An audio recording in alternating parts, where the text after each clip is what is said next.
انقلا شعور میں ہے کہ کھاتے ہیں وہاں کا تو بس ٹھیک ہے، وہی سارے کام کرنے ہیں جو کہ حسن الیاس صاحب پہ بھی پبلکلی بات کہی جا چکی ہے کہ ہمیں امریکہ کے لیے بڑے کام کرنے ہوتے ہیں. Maybe this is something to do with that. امریکہ پیسے مجھے بھیجتا ہے اور رسیدیں ان کو تھما دیتا ہے کہ آہوں سے سوز عشق سے مٹایا نہ جائے گا، پھونکوں سے یہ چراغ بجھایا نہ جائے گا. فکر فراہی تعبیر کا وہ قصر ہے جس نے دین کی صحیح توجیز دنیا میں اس وقت پیش کی ہے. یہ ایسا قصر ہے کہ جن کو ان الزاموں سے اور ان سنگریزیوں سے ڈھایا نہیں جا سکتا. ابھی حال ہی میں سوشل میڈیا پر ایک معروف یوٹیوبر قیصر احمد راجہ صاحب آپ کے حوالے سے ہوبانگے دھول ایک دعویٰ کر رہے ہیں کہ آپ نے آخرکار یہ تسلیم کر لیا ہے کہ آپ امریکی حکومت کے لیے کام کرتے ہیں، اور ان کا یہ دعویٰ باقاعدہ ویڈیوز کے اندر ریکارڈڈ ہے. اور جیسے ہی میں نے ان کی یہ ویڈیو دیکھی تو میں خود سرپرائز تھا، کیونکہ آپ کے حوالے سے جو بھی حالات حاضرہ ہوتے ہیں، کرنٹ افیئرس ہوتے ہیں، ہم اویئر رہتے ہیں، لیکن اس بات سے ہم اویئر نہیں تھے. تو میں آج براہ راست آپ سے جاننا چاہتا ہوں کہ کیا یہ بات واقعتاً صحیح ہے ان کی کہ آپ نے آخرکار یہ تسلیم کر لیا ہے کہ آپ امریکی حکومت کے لیے کام کرتے ہیں؟ میرے بھائی، ہمارے استاد جناب جاوید احمد غامدی صاحب کی ایک کتاب ہے مقامات. اس میں انہوں نے اپنی زندگی کے احوال، وقائع، حالات اور مختلف جو مراحل ہیں ان کی رودات ثبت کی ہے. اس میں انہوں نے مولانا سید ابوالعلا صاحب مودودی، جن کی آغوش فکر میں انہوں نے شعور کی آنکھ کھولی ہے، ان کے ساتھ اپنی آخری ملاقات کی رودات بھی لکھی ہے. آپ کے علم میں ہوگا کہ مولانا مودودی علیہ رحمہ بیمار ہو گئے تھے. ان کے ایک صاحبزادے ملک سے باہر رہتے تھے، ان کے پاس علاج کی غرض سے وہ لاہور سے گئے اور پھر دوبارہ وہ تشریف نہیں لا سکے. تو وہ آخری ملاقات ہے جو غامدی صاحب کی اپنے مشفق استاد سے ہوئی ہے، اور اس ملاقات میں عالم اسلام کے اس عظیم مفکر اور نفسیات انسانی کے اس طبیب حاذق نے اپنے ایک شاگرد کو اور اپنے ایک ذہین فکری جانشین کو کچھ نصیحتیں کی ہیں. ان نصیحتوں میں سے ایک جو سب سے اہم نصیحت تھی وہ غامدی صاحب نے لکھی ہے. وہ یہ تھی کہ انہوں نے غامدی صاحب کو کہا کہ میرے عزیز، تمہارے مخالفین پوری کوشش کریں گے تمہیں رد عمل، غصے اور اشتعال میں لانے کی. تمہاری سب سے بڑی کامیابی یہ ہوگی کہ تم کسی قسم کے رد عمل اور اشتعال میں آنے سے انکار کر دو. میں نے جب اپنے استاد کی خدمت میں آج سے کم و بیش 15-16 سال پہلے حاضری دی، تو جو پہلی نصیحت انہوں نے ہمیشہ ہمیں کی اور روزانہ کرتے ہیں وہ یہی ہے کہ جو کچھ آپ کے مخالفین آپ کی ذات پر، آپ کے کردار پر گفتگو کرتے ہیں، الزام دھرتے ہیں، تہمتیں لگاتے ہیں، ان کا ایک مقصد ہے، اور وہ مقصد یہ ہے کہ آپ اپنی کہانی، اپنی داستان کو چھوڑ کر اپنی مسنت، اپنے لب و لہجے، اپنے کردار سے دستبرداری اختیار کر کے ان کی سطح پر اتریں. اور جس دن آپ نے یہ فیصلہ کر لیا اس دن ان کی کامیابی ہے اور آپ کی ناکامی ہے. لہٰذا لوگ تو یہ کریں گے، ہم نے کیا کرنا ہے اس کا فیصلہ ہم اختیار کرتے ہیں. چنانچہ میں نے شعوری طور پر اس چیز کا فیصلہ کیا ہے. کبھی کبھی انسان ہیں، نوجوان ہیں، جذبات ہمارے بھی ہوتے ہیں، غیر ارادی طور پر، غیر شعوری طور پر، غیر اختیاری طور پر ممکن ہے یہ نصیحت اس طرح سے سامنے نہ رہتی ہو، فراموش ہو جاتی ہو، لیکن ارادتاً کبھی اس کی کوشش نہیں کی کہ ہم بھی اس سطح پر اتریں، اور جو لوگ چاہتے ہیں کہ ہم ان کی کہانی کا حصہ بنیں اور رد عمل اور اشتعال میں آئیں، وہ ہر وہ کام کرتے ہیں جس سے ہم رد عمل اور اشتعال میں آنے کا جواز رکھتے ہیں. جواب میں 10 باتیں کہنے کا جواز رکھتے ہیں، اور علم میں ہوتی ہیں وہ چیزیں. آدمی چاہے تو ایک گفتگو کر کے، مناظرہ کر کے پچھاڑ سکتا ہے، لیکن میں نے یہ شعوری کوشش کی ہے، اور میں یہ چاہتا ہوں کہ ہر وہ آدمی جو دین کا کام کرنا چاہتا ہے وہ اس کو اپنی زندگی کا لاہ عمل بنائے، اس کو اپنے شعور کے اعماق میں اتارے کہ اگر آپ دین کا کام کرنے اترے ہیں تو یہ دعوت کا کام ہے، نصح و خیرخواہی کا کام ہے، یہ متاع درد و سوز رکھنے کا کام ہے، یہ لوگوں کی عیب جوئی، ان کی کردار کشی اور ان پر غصہ ہونا اور ان کو جواب دینا اور ان کو پچھاڑنا اور ان کو برہنہ کرنا، یہ کام سیاست میں ہوتا ہے. دین اتنا مقدس ہے، دین اتنا بلند ہے، وہ ان تمام چیزوں سے فروتر ہے۔ تو میں اس طرح کی چیزیں سنتا ہوں میرے عزیز، اور سننے کے بعد ان لوگوں کے حق میں دعا کرتا ہوں، اور دعا کرنے کے ساتھ ساتھ مجھے لگتا ہے کہ دنیا مکافات عمل ہے۔ اس دنیا میں کچھ فیصلے انسان کرتا ہے، کچھ فیصلے خدا کرتا ہے۔ تو خدا دراصل اس طرح کے لوگوں کو، جو لوگوں پہ جھوٹے الزامات لگاتے ہیں، جو لوگوں کے بارے میں غلط دعوے کرتے ہیں، پروپیگنڈا کرتے ہیں، وہ یہ سمجھتے ہیں کہ جھوٹ کو دونوں ٹانگیں باندھ کر اگر آدمی بولے تو اس سے وہ سوسائٹی میں سچ سمجھا جانے لگے گا۔ اگر یہ صورتحال ہوتی تو آج تک جتنے لوگ دنیا میں پیدا ہوئے ہیں، ہم تو ان کی خاک کے برابر بھی نہیں، ابتدائی درجے کے طالب علم ہیں، ان کے بارے میں جو جو تہمتیں، جو جو جھوٹ، جو جو الزامات لگائے گئے، وہ سب تاریخ کا حصہ ہوتے ہیں۔ ابن تیمیہ سے لے کر ابوالکلام تک جن لوگوں نے کردار کشی کی، ان کو تاریخ خراج تحسین پیش کرتی، لیکن ان کا نام کہاں ہے؟ تاریخ کے کوڑا دھان میں۔ اور جن لوگوں کا کام سامنے ہوتا ہے،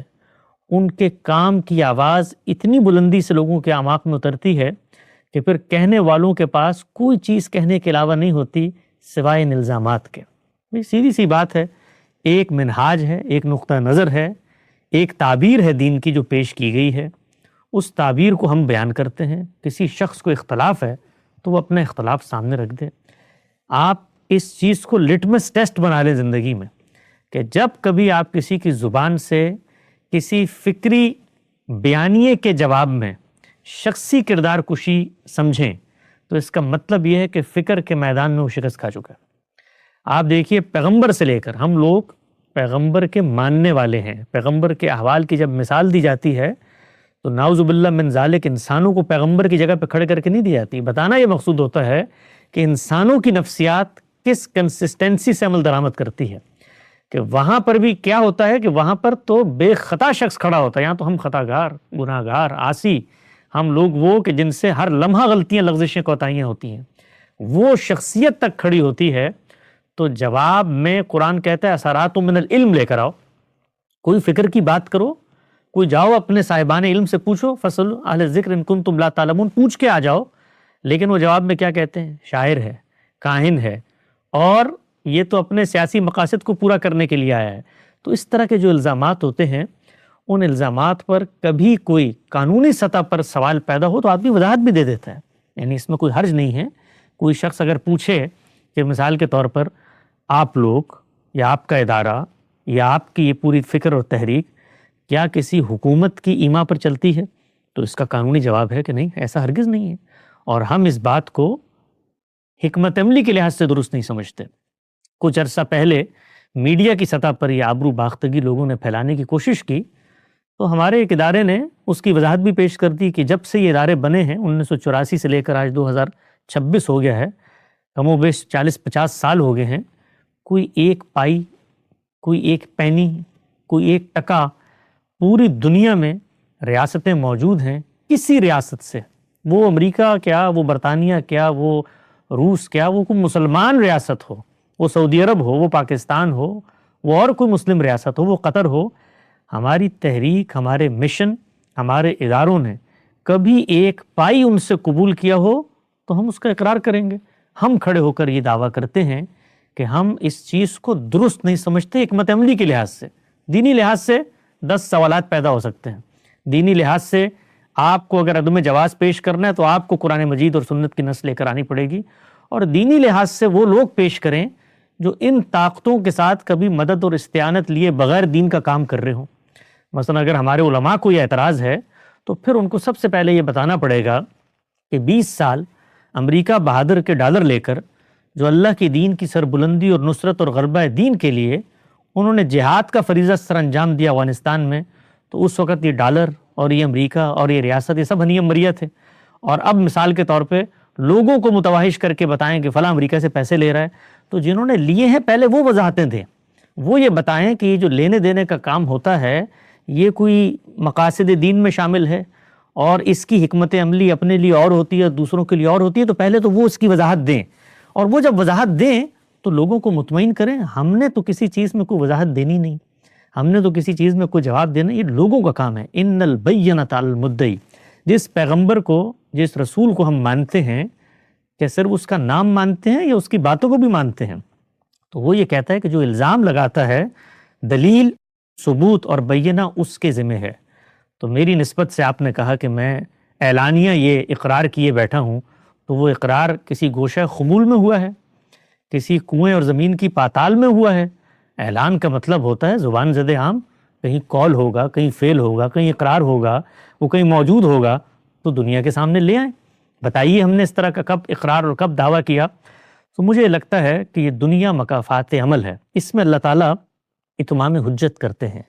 رسول صلی اللہ علیہ وسلم کے رخصت ہونے کے بعد اتمام حجت کن پہ ہو چکا ہے، ان کا فیصلہ تو قیامت تک مؤخر ہے، لیکن دنیا یہ میدان عمل ہے۔ اللہ نے چونکہ آخرت میں پیش کرنا ہے تو یہاں اللہ ان لوگوں سے اس طرح کے کام سر انجام دیتا ہے جو نام رسول کا لیتے ہیں اور تہمتیں دھرتے ہیں، نام تحفظ رسالت کا لیتے ہیں اور الزام لگاتے ہیں، نام حرمت رسول کی پاسداری کا لیتے ہیں اور تہمتیں کستے ہیں، جھوٹ بولتے ہیں، ایسا جھوٹ کہ بالکل سفید، جس کو سامنے آنے میں، جس کو سامنے لانے میں، جس کا تعین کرنے میں کسی اندھے کو بھی کوئی تردد نہیں ہوگا۔ تو ہمارے مولانا سید ابو العلا صاحب مودودی کا میں نے ابتدا میں ذکر کیا، بڑی خوبصورت ایک بات انہوں نے فرمائی، اور وہ مشعل راہ ہیں بالخصوص مذہبی طبقات کے رد عمل کے سامنے۔ وہ شخصیت کہ جس کے اوپر اس کی زندگی میں کیا کیا الزامات نہیں لگے، کیا کیا تہمتیں ہمارے مذہبی لوگوں نے نہیں لگائیں، اور کس سطح کی کردار کشی نہیں کی، اور وہ اس عظیم بلندی پر کھڑا ہوا کردار ہمالیہ کی طرح روشن چمکتا۔ وہ کیا کہتا تھا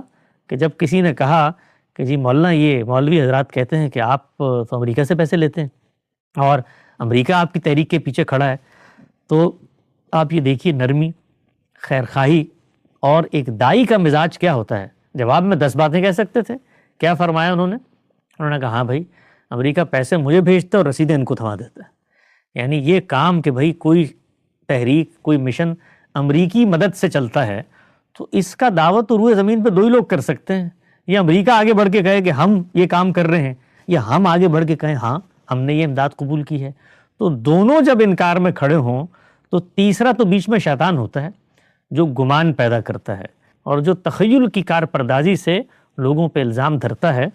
تو یہ اللہ تعالیٰ کی زمین ہے، اس پہ اللہ تعالیٰ لوگوں کو اس طریقے سے ایکسپوز کرتے ہیں کہ وہ نام لیں گے حرمت رسول کا، اور اگلے لمحے میں دیوبند کے ایک بہت بڑے عالم آدمی تھے جنہوں نے دارالعلوم دیوبند کی ابتدا میں ابتدائی شاگرد تھے، پہلے شاگرد تھے، اور پھر انہی کے فیضان علم کا یہ طفیل ہے جو کچھ آپ کو مدارس کی باہر نظر آتی ہے۔ تو انہوں نے ان کی کلاس میں، بہت بڑے ایک عالم تھے، انہوں نے اپنی ایک ڈائری لکھی ایک طرح کی، احاطہ دارالعلوم دیوبند میں بیتے چند ایام، مولانا مناظر حسن گیلانی۔ انہوں نے اپنے استاد شیخ الہند محمود حسن صاحب کی بعض رداد لکھی ہیں، کلاس میں بات چیت ہوتی ہے، سوال و جواب ہوتا تھا۔ تو انہوں نے کہا کہ ہم نے ایک دفعہ اپنے استاد سے پوچھا کہ یہ کیا وجہ ہے کہ یہ ہمارے جو عام مسلمان ہیں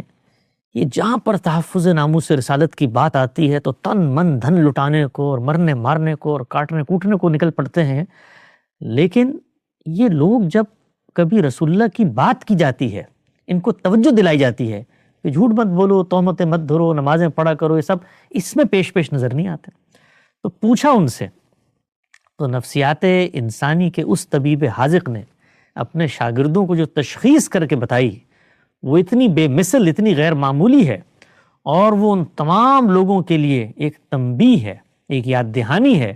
جو دین کا کام کرنے کے لیے اٹھے ہوتے ہیں اور صبح شام اس سرشاری میں ہوتے ہیں کہ ہم تو گویا تحفظ کر رہے ہیں شاعر کا، ناموس رسالت کا۔ تو فرمایا کہ یہ لوگ جو یہ کام کر رہے ہوتے ہیں، جن کے یہاں پیغمبر کی باتوں کی کوئی اہمیت نہیں، تعلیمات کی کوئی اہمیت نہیں، اور وہ روز حرمت رسول پہ کٹنے مرنے کی باتیں کر رہے ہوتے ہیں، یہ در حقیقت اس پیغمبر کی ہتک محسوس نہیں کرتے۔ وہ وہاں کہیں جب کوئی اس طرح کا معاملہ ہوتا ہے تو اس کی ہتک میں اپنی ہتک محسوس کرتے ہیں کہ ہمارے قومی پیغمبر کی، ہم لوگوں کی ناموس پر حملہ ہوا ہے۔ تو اس نفسیات انسانی کے طبیب حاذق نے بتایا کہ حرمت رسول کے اس جذبے کے اندر وہ شیدہ تحفظ ناموس رسالت نہیں ہوتی، اپنا قومی فخر اور اپنی شخصی برتری ہوتی ہے۔ یہ ان کے الفاظ ہیں۔ تو ہم تو کسی شخص کے بارے میں، اس کے باطن کے بارے میں یہ کہنے کی جسارت نہیں رکھتے، اس کی نیت، اس کے محرکات خدا کے سپرد ہیں، وہ قیامت میں پیش ہو. لیکن ایک تنبیہ ضرور ہے ان لوگوں کے لیے جو سوسائٹی میں کھڑے ہو کے جھوٹ اس تحفظ سے بولتے ہیں کہ کوئی پوچھنے والا نہیں ہے. تو سننے والوں کے لیے بھی سبق ہے کہ ایسے لوگوں کو اپنی صفوں سے علیحدہ کریں اور ان کی اکاؤنٹیبلٹی کریں اور ان سے پوچھیں کہ یہ جو آپ جھوٹ بولتے ہیں، تہمتیں دھرتے ہیں، الزامات لگاتے ہیں، اس کا ثبوت پیش کریں. ورنہ جس رسول اللہ کی ناموس کے تحفظ کے مشن لے کر آپ کھڑے ہوئے ہیں، وہ رسول اللہ یہ کہتے ہیں ان البینۃ علی المدعی، الزام لگانے والے پر ہے بارے ثبوت، وہ پیش کرے. اور جب وہ لوگوں کی طرف سے جھوٹے اعلانات کریں کہ فلاں نے تو ایکسیپٹ کر لیا ہے کہ وہ ان کے لیے کام کرتا ہے، تو اس کا ثبوت پیش کریں. تو ثبوت تو اس کے الٹ موجود ہے. تو میں اس طرح کی چیزوں کو جب سنتا ہوں تو میرے ذہن میں وہی نصیحت آتی ہے جو ہمارے استاد کو ان کے استاد نے کی تھی کہ لوگ یہ چاہیں گے کہ تمہیں غصے میں، رد عمل میں لے کر آئیں، لیکن ہم اپنے تمام مخالفین کے لیے اس اعلان محبت اور تنبیہ کے ساتھ یہ اعادہ کرتے ہیں کہ آہوں سے سوز عشق سے مٹایا نہ جائے گا، پھونکوں سے یہ چراغ بجھایا نہ جائے گا. فقر فراہی تعبیر کا وہ قصر ہے جس نے دین کی صحیح توجیز دنیا میں اس وقت پیش کی ہے. یہ ایسا قصر ہے کہ جن کو ان الزاموں سے اور ان سنگریزیوں سے ڈھایا نہیں جا سکتا.